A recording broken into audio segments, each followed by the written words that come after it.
দুইটা super over, এখানে কেউ হারেনি, ক্রিকেট জিতেছে। রাহমানুল্লাহ গুরবাজ তিনি মন খারাপ করতেই পারেন, আফসোসে ভুগতেই পারেন, সারা জীবন তাকে পোড়াবে এই জায়গাটা। কারণ লাস্টের যে বলটা কেশব মহারাজ করেছিলেন, আগের বলটা থেকে ইন্টেনশনটা বোঝা যাচ্ছিল যে ওয়াইড ইয়র্কারই করতে চাইবেন। রাহমানুল্লাহ গুরবাজ কিন্তু ক্রিজের ডেপথটাকে ব্যবহার করেছেন এবং আনফর্চুনেটলি বাউন্ডারির ওই জায়গাটাতে কাভার, এক্সট্রা কাভার ফাঁকাই ছিল। শুধুমাত্র বলটাকে বের করে দিতে পারলে আরও একটা সুপার ওভার দেখতো এই ম্যাচটা। এই বলটা 6 মারাটা ডিফিকাল্ট ছিল, কিন্তু 4 রাহমানুল্লাহ গুরবাজ মারতে পারতেন, তিনি যেই পটেনশিয়ালের ব্যাটসম্যান ছিলেন, বাট সামহাও তিনি এই বলটাতে মারতে পারেন নাই। ইভেন আমি একটু অবাক হয়েছি যে আসলে কেন রাহমানুল্লাহ গুরবাজ আগে ব্যাটিং করতে নামেন নাই। স্পিন ওই সময়টা আছে, ডেফিনেটলি মোহাম্মদ নবীকে চিন্তা করা হয়েছে, বাট রাহমানুল্লাহ গুরবাজ এবং সেই সঙ্গে আমরা দেখতে পেয়েছিলাম এর আগের সুপার ওভারটাতে আজমাতুল্লাহ ওমরজাই, তারা দুজন কিন্তু খেলেছেন। গুরবাজ টাচে থাকা ব্যাটার, তিনি সবসময় নতুন বল পুরনো বল সবসময় টাচে থাকেন, বাট এই জায়গাটা হয়তো বা ক্যালকুলেশনে একটা ভুল করেছে আফগানিস্তান। সেই সঙ্গে আরেকটা বিষয় আমি অবাক হয়েছে, সেটা হচ্ছে কেন রাশিদ খান দুইটা সুপার ওভারের একটাও করলেন না। ফাজিল হক ফারুকী প্রথম সুপার ওভারটা দুর্দান্ত করেছেন, ছক্কা খেয়েছেন, লাস্ট বলে যে ছক্কাটা খেয়েছেন স্টাপসের কাছে, আমি বলবো একটা ভালো বলে ছক্কা খেয়েছেন।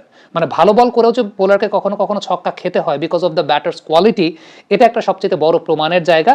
তবে সেকেন্ড সুপার ওভারটা আমি এক্সপেক্ট করছিলাম যে হয়তো বা রশিদ খান বোলিং করতে আসবেন। এখন হ্যাঁ, সাউথ আফ্রিকান ব্যাটাররা they are very good at spin, তারা স্পিনের এগেনস্টে খুবই ভালো, বিশেষ করে ডেভিড মিলারের কথা যদি আমি বলি, এবং সেই সঙ্গে স্টাপস, দুজনই স্পিন খুব ভালো নেগোশিয়েট করেন। ওমর জাইকে দেওয়া হয়েছে, তবে আমি স্টাপস যে 6টা ফাজিল হক ফারুকীকে মেরে সুপার ওভারটাকে প্রলম্বিত করলেন, ওই ছক্কাটা নিয়ে একটু কথা বলতে চাই।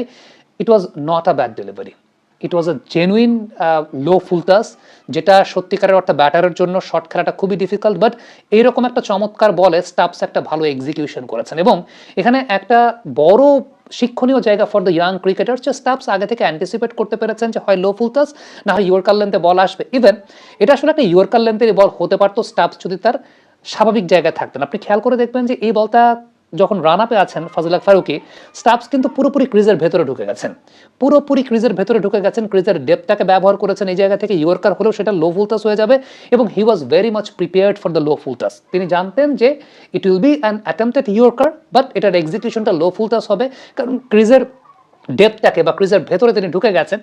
এবং আপনি খেয়াল করে দেখবেন যে যখন তিনি এই শটটাকে খেলতে যাচ্ছেন, ফ্রন্ট লেগটা ক্লিয়ার, আপনি মাথা থেকে তার ব্যাক লেগ বরাবর যদি একটা সরল রেখা টানেন, হেড পজিশন ওইভাবে ফল করে যায় নাই, একদম এক সরল রেখায় আছে। সো দ্য ব্যালেন্স ওয়াজ দেয়ার। এই ব্যাটাররা আসলে হয় কি, এসএ টি20 বলেন, টি10 বলেন, প্রচুর পরিমাণে টি20 ক্রিকেট খেলে।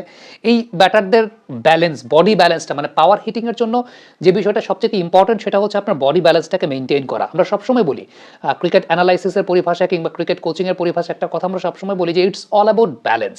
আপনার ব্যালেন্স যে যত ভালো মেনটেন করতে পারে, সেই ব্যাটসম্যান তত ভালো এই ধরনের শট খেলতে পারবে। So balance was there, anticipation was there, the proper planning was there, এবং ফাজিল হক ফারুকের একটা চমৎকার বলে, একটা ভালো বলে ছক্কাটা হাঁকিয়েছেন ট্রিস্টান স্টাবস। তো আমি বলবো যে it was really quality, really display of quality cricket.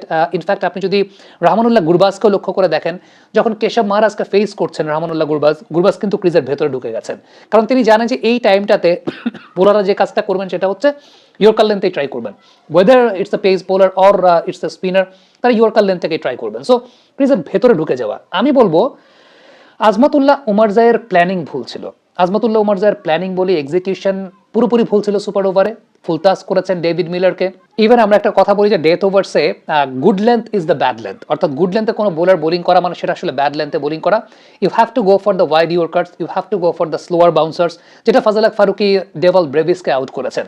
So overall আমার কাছে মনে হয়েছে Afghanistan did a fantastic job, but their planning was not good. এক্সিকিউশনের জায়গাটা ফাজিল হক ফারুকী ওই ওভারটাতে 18 রান ডিফেন্ড করতে পারেন নাই, বাট আমি বলবো হি ওয়াজ টপ নচ। ফারুকী ওই ওভারটাতে ভালো বোলিং করেছেন, ভালো বলেও যে বোলাররা মার খান, এটা একটা অনেক বড় প্রমাণের জায়গা যে ভালো বল করলেও ব্যাটারের এক্সিকিউশন যদি বেটার হয়। একটা বল খারাপ করেছেন, সেটা হচ্ছে ব্রেভিসের কাছে প্রথম যে বলটা ফারুকী ছক্কা খেয়েছেন, প্রথম যে বলটা ছক্কা খেয়েছেন, it was a bad delivery, but after that Fazal Haq Farooqi, it was a nice come back for him, but ব্যাটসম্যানদের এক্সিকিউশনটা ওয়াজ ফার বেটার।